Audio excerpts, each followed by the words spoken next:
Hi students, MCQ number 17. Two condensers, one of capacity C and other of capacity C by 2 are connected to 9 volt battery as shown in the figure below. Okay.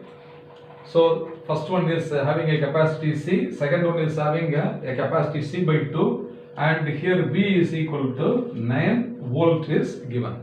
Okay.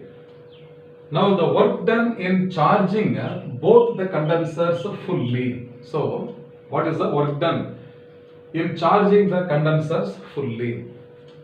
So for this we have to find the equivalent capacitance of the combination. It is in parallel combination, is it not? So what is the C equivalent? C equivalent is equal to C1 plus C2.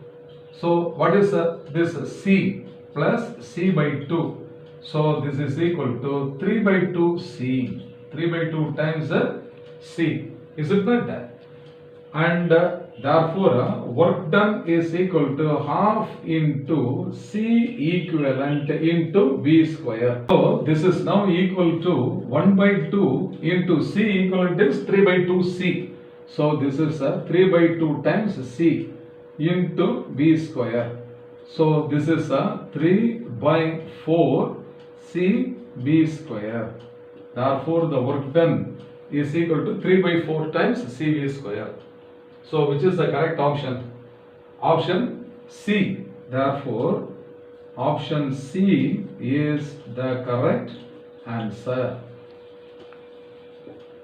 I hope you must have understood well. Fine.